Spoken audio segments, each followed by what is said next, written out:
Hello, fellow YouTubers. This is Karen S. Almost precisely at the time of my sudden unintended leave from YouTube last year, the video on presuppositional apologetics, or TAG, was published that I had been waiting and hoping for. Not that we need any more videos like this, but this video demonstrates that which I had only surmised about in my first series of videos on presuppositionalism. That is, something called incommensurability. But it really isn't too late to juxtapose Matt Slick's pushing his deistic tag argument on Hogtie Champ with a discussion of the same argument by the London Dawa movement, and see the obvious problem of incommensurability, whether Matt or Imran likes to admit it or not. So please enjoy. To me, it's an incredible beg of the question. They're just begging the question. Hey, look, we've got absolutes. We're going to show you why your apologetics can't work, really, and what justifies your starting point to begin with. It's just, to me, I find it interesting. Not only are we addressing their contentions, we're addressing their own worldview and how it itself is just self-contradictory. We said go to the foundations. Yeah. Okay. Because it's not what I said, what you said. See, the thing is, you're going to presuppose the validity of the universal laws of logic. On what basis do you, as an atheist, assume their validity and account for them from your atheistic perspective? For the brothers and sisters watching this, the next time someone comes to you and says, give me proof for the existence of God, ask them, hold on a minute, I'll give you proof. But you understand that you asking for proof assumes logic.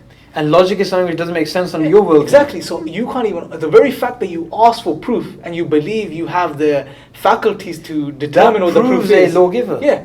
The very fact that you believe that you have the cognitive faculties to determine and decipher that proof shows that there is a designer or a lawgiver, because you require the laws of logic, which you cannot justify in naturalism.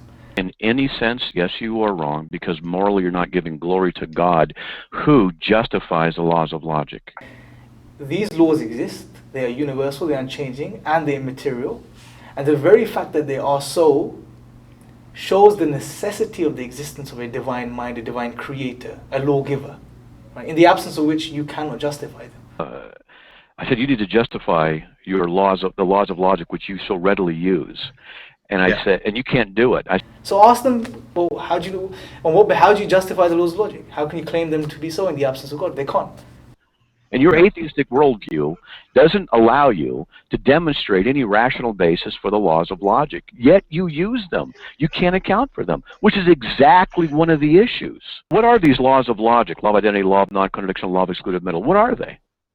How do you get them? How do you know they're true? Changing. And when we say laws of logic, what we mean, or the way I understand it, is they are laws we perceive as human beings in the universe around us. And it's almost the universe is governed by laws, and also these laws which we know as the laws of logic, which are obviously the law of identity, the law of non-contradiction, and so on. There's three main laws. But we know that, for example, the law of non-contradiction is universal and it applies. It's unchanging. It's ground. For example, say this phone, yeah?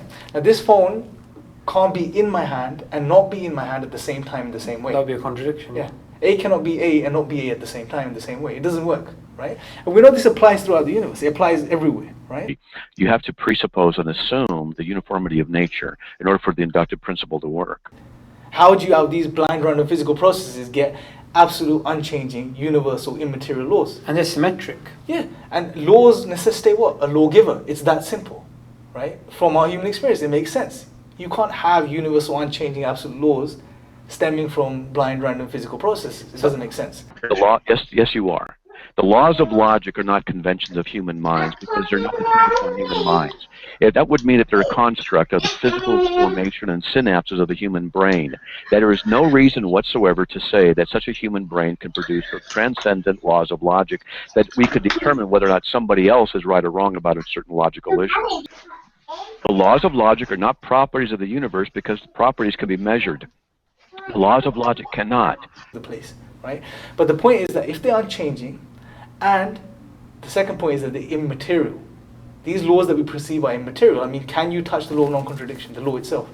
No. Can you smell the law of identity? You can't. There's no physical properties to these. These are immaterial.